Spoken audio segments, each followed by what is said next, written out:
my, oh.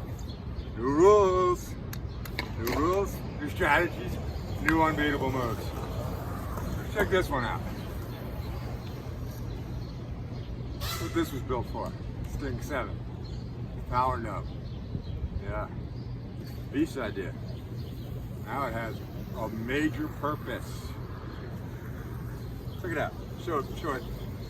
Naked move. Naked. So, get in your position, standing neutral there. And what are you going to do? Well, you're going to create several options for yourself. First thing you do, you make sure the other guy ain't getting the ball without a big fight. So what are you going to do? Just to show you, you're going to use your power. Most of your power. You got a bunch of power in here, and this is a more athletic move. So getting in shape is going to be real handy for 2021. But the fulcrum in the stick is here. So in terms of power, you want to get a shoulder length. This is your most power coming out of here, okay? And then you throw your legs into the mix. Throw your legs in there, yeah, baby. You got a ton of power. So what are you doing?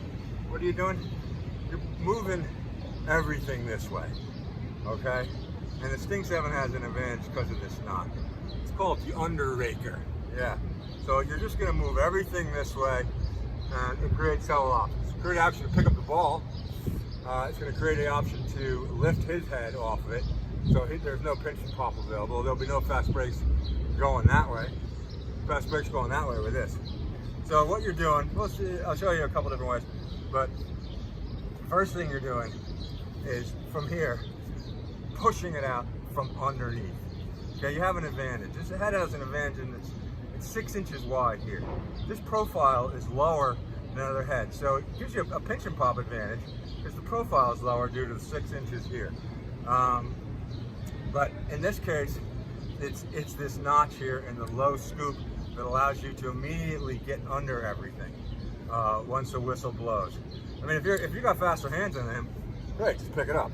But if you're not sure, then you're going to jam him out here, get rid of his clamp, allow yourself a potential clamp, pinch, and pop, or even just a rake.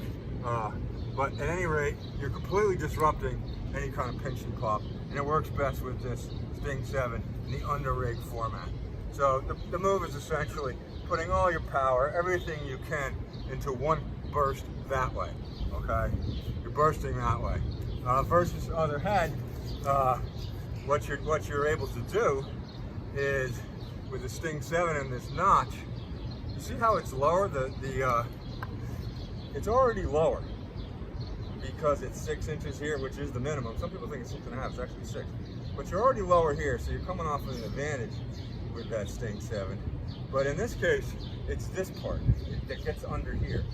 No other head has this notch, which allows you to immediately burst it underneath. So even if he gets a clamp on it, you're just gonna push it up and off. Even if he gets a good solid clamp with the Sting7 and the under-rake, the thing about the under-rake is this is closer on the start. This thing's already on the ground, so it has an advantage to this edge, because since you're already on the ground and you're punching like this, you should come in a little quicker. But let's say he's the fastest hands on earth, gets the ball here, starts to pinch, you're just jamming everything out of there. Like, chances are you might get your head over the ball at that point, which is great. You can do that, but I'll show you a little bit more later with another gentleman on the other one. But the main thing here, I don't even need a ball. You're punching it out. You're getting in your best position you can, and you're punching the ball out here. Punching it out. The under-rake. Under-rake. See that? Under-rake it. Nothing the other guy can do. Nothing the other guy can do. You can, even as, again, he clamped it. Once you get the under-rake working, nothing you can do.